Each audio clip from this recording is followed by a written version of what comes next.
O Senhor esteja convosco. Proclamação do Evangelho de Jesus Cristo segundo Mateus. Naquele tempo, um dos 12 discípulos, chamado Judas Iscariotes, foi ter com os sumos sacerdotes e disse: "O que me dareis se vos entregar Jesus?" Combinaram então 30 moedas de prata. E daí em diante Judas procurava uma oportunidade para entregar Jesus. No mesmo dia da festa dos ázimos, os discípulos aproximaram-se de Jesus e perguntaram: "Onde queres que façamos os preparativos para comer a Páscoa?" Jesus respondeu: "Ide à cidade, procurai certo homem e dizei-lhe: o mestre manda dizer, o meu tempo está próximo. Vou celebrar a Páscoa em tua casa, junto com meus discípulos." Os discípulos fizeram como Jesus mandou e prepararam a Páscoa. Ao cair da tarde, Jesus pôs-se à mesa com os 12 discípulos.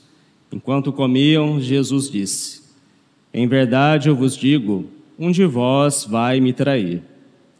Eles ficaram muito tristes e, um por um, começaram a lhe perguntar: "Senhor, será que sou eu?" Jesus respondeu: "Quem vai me trair é aquele que comigo põe a mão no prato. O Filho do Homem vai morrer, conforme diz a Escritura a respeito dele. Contudo, ai daquele que trair o Filho do Homem. Seria melhor que nunca tivesse nascido." Então Judas, o traidor, perguntou: "Mestre, serei eu?" Jesus lhe respondeu: "Tu o dizes." Palavra da salvação.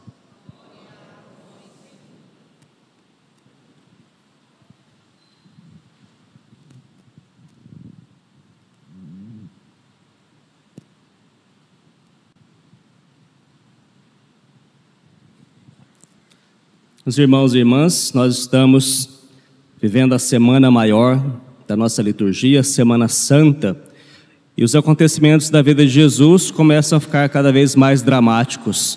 Nosso Senhor está para ser oferecido em sacrifício. E hoje nós vemos no Evangelho a traição, o anúncio da traição de Judas. Judas Iscariotes, nós sabemos, foi um dos 12 escolhido por Jesus, que foi predestinado a ser também uma das colunas da igreja, mas por conta de um endurecimento do seu coração se tornou o traidor e mereceu receber dos lábios de Jesus aquelas palavras terríveis: "Ai daquele que trair o Filho do Homem, seria melhor que nunca tivesse nascido." Veja, o mistério de Judas é realmente o que a igreja chama do mistério da iniquidade. Nós nos questionamos como é que nosso Senhor pôde escolher entre os seus apóstolos, entre os seus mais íntimos, alguém que ele sabia de antemão que o trairia. Então esse é um grande mistério da providência divina, o grande mistério da sabedoria divina, que é muito difícil para nós alcançarmos, mas de fato nós vemos que por meio dessa ação de Judas, todo o desígnio da salvação aconteceu. Jesus, por meio da traição de Judas, foi preso, condenado e depois padeceu na cruz. Mas é importante nós nos determos sobre a personalidade de Judas e ver que, de fato, por mais que isso nos cause um grande espanto, por mais que nos cause aversão à figura de Judas, um pouco disso está dentro de todas as pessoas, dentro de todos nós, e nós precisamos combater isso que surgiu dentro de Judas e ele permitiu com que crescesse e o levasse a fazer o que ele fez. O pecado original dentro de cada um de nós nos fecha para aquilo que é transcendente e nos leva a uma revolta contra Deus. Judas, pouco a pouco, foi se revoltando contra Jesus. Primeiro porque ele tinha um espírito muito apegado às coisas deste mundo. O Evangelho vai dizer que ele era ladrão. Enquanto ele cuidava ali das finanças do grupo, ele roubava para si. Então, Judas, desde o início, tinha esse espírito muito materialista, muito carnal. E diante das coisas, dos prodígios que Nosso Senhor ia realizando, e diante também das palavras de Nosso Senhor, ao invés de se permitir converter por aquelas palavras, ao invés de se permitir deixar levar por aquilo que eram as palavras de salvação de nosso Senhor, ele foi endurecendo cada vez mais o seu coração. E nós vemos que no Evangelho, um dos pontos críticos da vida de Judas foi quando Jesus falou do pão da vida. No Evangelho de São João, no capítulo 6, nosso Senhor faz o grande discurso do pão da vida, falando justamente sobre a Eucaristia. E no final algumas pessoas dizem: essa palavra é dura, quem pode escutá-la? Jesus então olha, vê aquelas pessoas que vão se dispersando, que vão se afastando dele, pessoas que estavam junto dele, mas que diante daquelas palavras, que de fato eram palavras de difícil compreensão, saíram. Ali Jesus sabia que dentre os seus apóstolos, aqueles escolhidos por ele mesmo, havia um que iria traí-lo. Havia um que não estava com o coração aberto para a fé, para acolher aquelas palavras que Jesus disse. E ali a fé de Judas começou a morrer. Jesus sabia que dentre os seus apóstolos havia um que era um demônio. Jesus mesmo disse: eu não vos escolhi a vós os 12, no entanto, um dentre vós é um demônio. Jesus já havia feito uma profecia ali naquele momento, momentos antes, bastante antes de Jesus subir até Jerusalém. Judas então começou a perder a fé em Jesus. E pouco a pouco o seu coração foi endurecendo. Pouco a pouco tudo que caía no coração dele, que vinha de Jesus, ao invés de frutificar, petrificava mais o seu coração. Isso é semelhante àquilo que nós vemos, por exemplo, lá no Êxodo, o que acontecia com o faraó. O faraó, à medida que Moisés ia exortando, à medida que ele ia vendo os prodígios de Deus, ao invés de se converter, o seu coração endurecia. Uma coisa talvez semelhante aconteceu no coração de Judas, e ele foi endurecendo o seu coração cada vez mais. Isso pode acontecer com todas as pessoas, Todos nós, de alguma maneira, ou nós recebemos a palavra de Deus no nosso coração como palavra de salvação que vai nos transformar, ou nós cada vez mais rejeitamos essa palavra e endurecemos e vamos terminar por trair também nosso Senhor. Judas, na Santa Ceia, ele comeu do mesmo prato de Jesus, Inclusive, Jesus disse que aquele que colocasse a mão no prato com ele seria aquele que o iria trair. Colocar a mão no prato, nessa tradição da ceia judaica, significa ter um grau de grande intimidade. Seriam aquele que iria comer do mesmo prato. Judas, então, o mesmo prato que nosso Senhor. Ou seja, Jesus permitiu a ele que tivesse grande intimidade. Mas nesse momento o coração de Judas já estava totalmente dominado. E Judas, ele fez aquilo que nós podemos dizer, que foi a primeira comunhão sacrílega da história. Judas já não acreditava e ele comungou o corpo de Cristo, recém-instituído, ele recém-instituído sacerdote também, cometeu ali aquele grande pecado. E o Evangelho vai dizer que depois disso, Satanás entrou no coração de Judas. Vejam, meus irmãos e irmãs, se nós não nos deixarmos levar com docilidade pela palavra de Deus e permitir que ela transforme o nosso coração verdadeiramente, nós podemos também, cada vez mais, endurecer o nosso coração e chegar a trair nosso Senhor.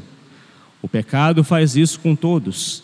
E nós vemos que, infelizmente, em toda a história da igreja, muitas vezes o espírito de Judas prevaleceu. Não somente entre aqueles que são chamados a ser os sucessores dos apóstolos, mas entre todos os batizados.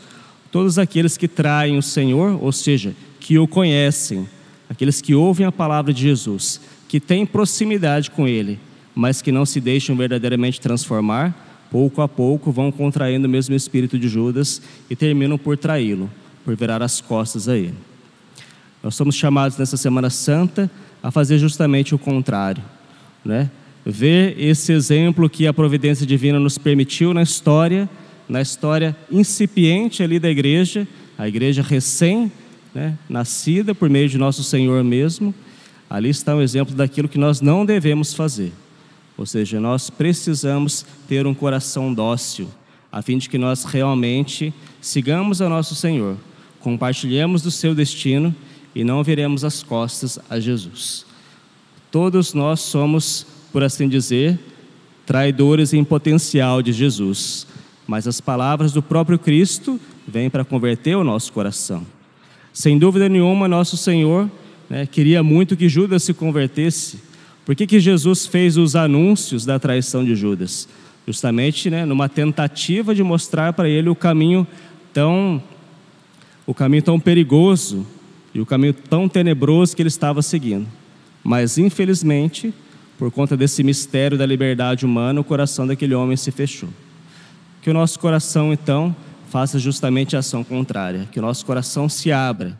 Nós estamos na Semana Santa e vamos reviver, nós vamos atualizar, no tempo em que nós estamos, os acontecimentos da vida de Jesus, os acontecimentos cruciais.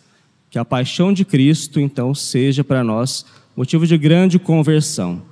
Que nós tenhamos o nosso coração aplainado, que o nosso coração seja uma terra boa, que a palavra de Deus que cai no nosso coração seja um terreno fecundo, para que ali realmente nós possamos dar frutos de santidade.